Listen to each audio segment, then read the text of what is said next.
ಶಾಸಕ ಸಂಗಮೇಶ್ ಅವರು ನನ್ನ ಜೊತೆಗಿದ್ದಾರೆ. ಸರ್ ಅವರನ್ನ ಮಾತಾಡ್ಸ್ತಾ ಹೋಗ್ತೀನಿ. ಸರ್, ಸಚಿವ ಸ್ಥಾನ ಸಿಕ್ಕಿಲ್ಲ, ಫಸ್ಟ್ ರಿಯಾಕ್ಷನ್ ಏನು? ಕೊಟ್ಟಿಲ್ಲ ಅಂದರೆ ನಮ್ಮ ಹೈಕಮಾಂಡ್ನವರು ನಮ್ಮ ರಾಜ್ಯ ನಾಯಕರುಗಳು ನಮ್ಮನ್ನು ಗುರುತಿಸಿಲ್ಲ, ಹಾಗಾಗಿ ನನಗೆ ಸಿಕ್ಕಿಲ್ಲ. ನನ್ನ ಸರ್ವಿಸಿಗೆ, ನನ್ನ ಸಿನ್ಸಿಯಾರಿಟಿಗೆ, ಸೀನಿಯಾರಿಟಿಗೆ ಶಿವಮೊಗ್ಗ ಜಿಲ್ಲೆ ನಾನೊಬ್ಬನೇ 4 ಸಲ ಗೆದ್ದಿರೋದು ಕಾಂಗ್ರೆಸ್ನಲ್ಲಿ. ಒಂದು ಸಲ ಇಂಡಿಪೆಂಡೆಂಟು, 3 ಸಲ ಕಾಂಗ್ರೆಸ್ನಲ್ಲಿ.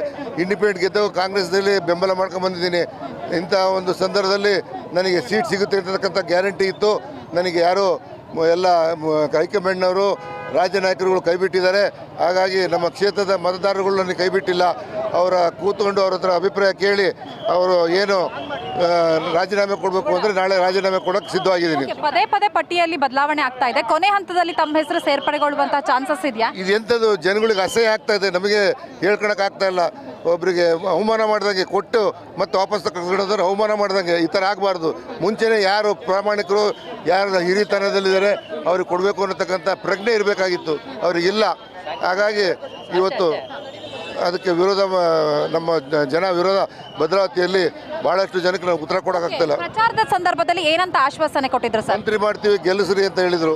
ಮಂತ್ರಿ ಮಾಡಲಿಲ್ಲ, ಏನು ಮಾಡೋದು? ಎಲ್ಲಿ ಬಾಯಿ ಬೆಣ್ಣೆ ಬಗಲ ದೊಣ್ಣೆ ಅಂತ ಗಾದೆ ಹೇಳ್ತಾರಲ್ಲ, ಹಂಗಾಗಿದೆ.